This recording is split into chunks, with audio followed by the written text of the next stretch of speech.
Hello दोस्तों। तो अभी हाल ही में पद्म सम्मान दिया गया और इसी में झारखंड के 3 लोगों को भी पद्मश्री सम्मान दिया गया है। इनमें हैं लोक गायक मधु मंसूरी हंसमुख, छौ गुरु सासाधर आचार्य और छुटनी महतो। तो इन तीनों को पद्मश्री सम्मान दिया गया है। लेकिन सबसे पहले मैं ये क्लियर कर दूं कि मधु मंसूरी हंसमुख और सासाधर आचार्य इन दोनों को 2020 का पद्मश्री सम्मान दिया गया है। आप लोगों को पता ही होगा, पिछले साल कोरोना की वजह से पद्मश्री पुरस्कार का वितरण नहीं किया गया था, तो वही इसी साल दिया गया। और छुटनी महतो को 2021 का पद्मश्री दिया गया है, मतलब कि इन्हें इस साल 2021 का पद्मश्री दिया गया है। तो यहाँ आप ये देख सकते हैं, ये हैं मधु मंसूरी हंसमुख और यहाँ हैं गुरु सासाधर आचार्य। इनको 2020 का पद्मश्री दिया गया है। और यहाँ ये हैं छुटनी महतो, इन्हें पद्मश्री दिया जा रहा है, इन्हें 2021 का पद्मश्री दिया गया है। तो इस वीडियो में हम इन्हीं तीनों के बारे में बात करेंगे कि इन्हें किस क्षेत्र में पद्मश्री सम्मान दिया गया है। उससे पहले मैं आप लोगों को बता दूं कि इस साल यानी कि 2021 में कुल 119 पद्म पुरस्कार बांटे गए हैं, जिसमें से 7 पद्म विभूषण है, 10 पद्म भूषण और 102 पद्मश्री पुरस्कार हैं। और इसको पाने वालों में 29 महिलाएं, 16 मरणोपरांत यानी कि मृत्यु के बाद जिनको पुरस्कार दिया जा रहा है, और एक ट्रांसजेंडर है। तो इस तरह टोटल 119 लोगों को पद्म पुरस्कार दिया जा रहा है। और इन्हीं में से एक है छुटनी महतो, जिन्हें इस साल पद्मश्री दिया गया है। तो पद्मश्री सम्मान की बात करें तो ये भारत का चौथा सबसे बड़ा नागरिक सम्मान है। और 2020 का जो पद्मश्री दिया गया है गुरु सासाधर आचार्य, ये सरायकेला निवासी प्रसिद्ध छौ नृत्य कलाकार हैं। तो ये आपको याद रखना है कि ये गुरु सासाधर आचार्य ये सरायकेला से हैं और ये प्रसिद्ध छौ नृत्य कलाकार हैं। और ये मधु मंसूरी हंसमुख ये नागपुरी गीतों के रचयिता और गायक भी हैं। तो इन दोनों को कला के क्षेत्र में 2020 का पद्मश्री दिया गया है। और इस साल 2021 का जो पद्मश्री दिया गया है छुटनी महतो को, वो इनके समाज में बेहतरीन कार्यों के लिए दिया गया है। मतलब कि इनको सामाजिक कार्यों के लिए पद्मश्री सम्मान दिया गया है। तो यहाँ आप ये गवर्नर ऑफ झारखंड का ट्वीट देख सकते हैं। ये हमारे रमेश बैस जो झारखंड के राज्यपाल हैं, उन्होंने छुटनी महतो को पद्मश्री पुरस्कार पाने हेतु हार्दिक बधाई और शुभकामनाएं दी हैं। और उन्होंने साथ में ये भी लिखा है कि महिला उत्पीड़न एवं डायन प्रताड़ना जैसी सामाजिक कुरीतियों के विरुद्ध उनका संघर्ष सभी महिलाओं के लिए प्रेरणादायक है। तो आगे हम इनके बारे में जानेंगे और उनके जो जीवन संघर्ष है उसके बारे में भी मैं आपको बताऊंगा कि किस तरह से इनका जो जीवन रहा काफ़ी संघर्ष भरा और उन्होंने किस तरह डायन प्रथा के खिलाफ जंग छेड़ी और उसी के एवज में आज उन्हें पद्मश्री सम्मान दिया गया है।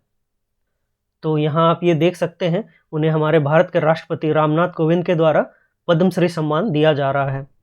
और उन्हें ये सम्मान समाज के लिए किए गए बेहतरीन कार्यों के लिए दिया जा रहा है। और जो छुटनी महतो है वो एक NGO है आशा, जो कि गैर सरकारी संस्था है। इससे करीब 18 सालों से जुड़ी हुई हैं और इसी में रहकर उन्होंने समाज की दूसरी महिलाओं के लिए काम किया है। आशा का फुल फॉर्म है association for social and human awareness. तो ये आपको याद रखना है। तो चलिए आगे मैं आपको छुटनी महतो के जो जीवन के संघर्ष हैं उनके बारे में कुछ चीज़ें बता देता हूँ। तो छुटनी महतो जो हैं, जिनको छुटनी देवी भी कहा जाता है, ये झारखंड के सरायकेला खरसावां जिले से हैं और गमरिया के वीरबांस इलाके की रहने वाली हैं। और इनकी शादी 12 साल में, जब ये 12 साल की थी तभी महतांडी इलाके में कर दी गई थी। और उनके जो पति थे उनका नाम है धनंजय महतो। तो इनसे उनकी शादी कर दी गई थी और इसके बाद इनके 3 बच्चे भी हुए। तो इतनी कम उम्र में, 12 साल की उम्र में उनकी शादी कर दी गई थी। लेकिन इसके बाद जो असली समस्या है वो शुरू होती है 2 सितंबर 1995 से, जब उनके पड़ोसी की एक बेटी बीमार हो जाती है। तब वहाँ पड़ोसी के जो लोग थे उन लोगों को शक हुआ कि छुटनी महतो जो है वो टोना टोटका यानी कि जो जादू टोना होता है वो करती हैं और उसी की वजह से उनके पड़ोसी की बेटी बीमार हो गई है। तो इसके बाद गांव में पंचायत हुई और इस पंचायत में छुटनी महतो को डायन करार दे दिया गया।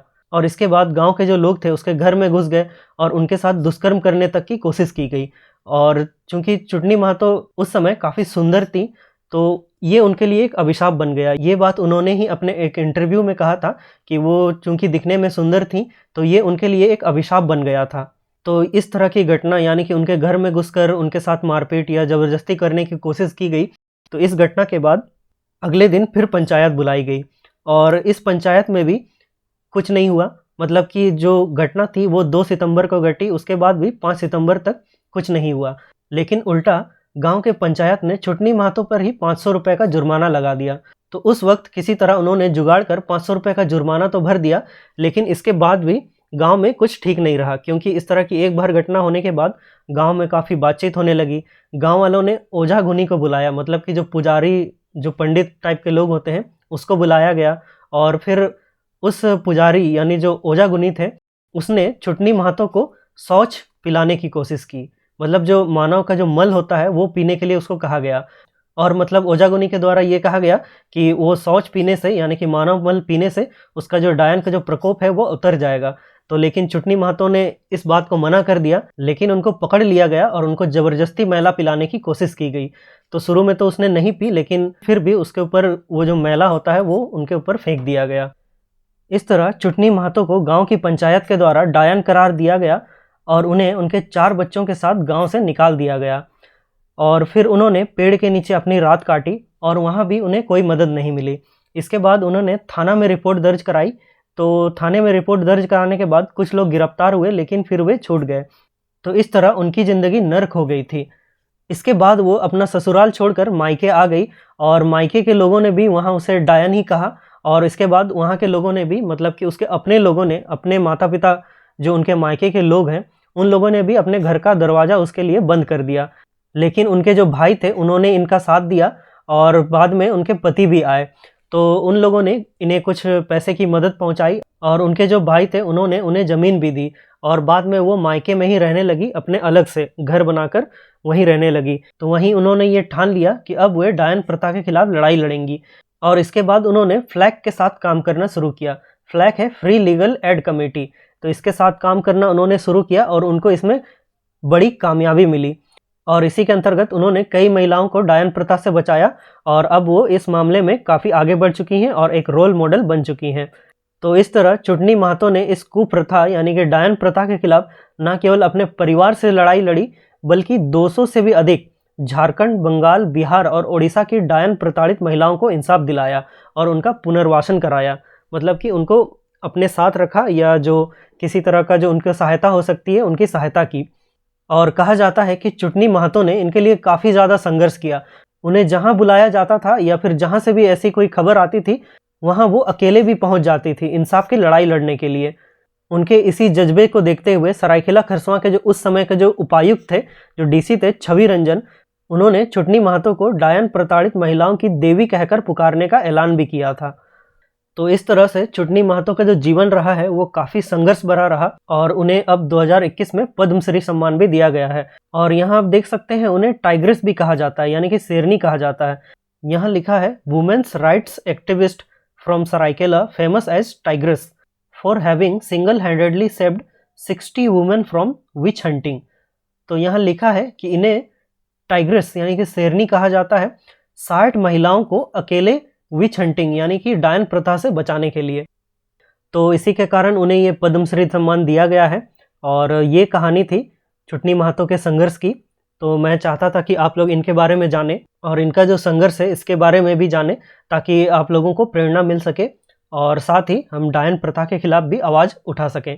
तो ये वीडियो था और इस वीडियो में हमने ये देखा कि 2020 का जो पद्मश्री है वो गुरु ससादर आचार्य, जो सरायकेला के निवासी हैं, प्रसिद्ध छौ कलाकार हैं, और दूसरे हैं मधु मंसूरी हंसमुख, जो कि नागपुरी गीतों के रचयिता व गायक हैं।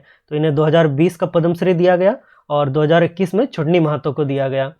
तो इस वीडियो में बस इतना ही। उम्मीद है मैंने आप लोगों को सभी जानकारी दे दी है और आप लोगों को ये वीडियो अच्छा लगा होगा। तो अगर ये वीडियो अच्छा लगा तो वीडियो को लाइक और शेयर करें और चैनल को सब्सक्राइब करें। Thank you so much. जोहार।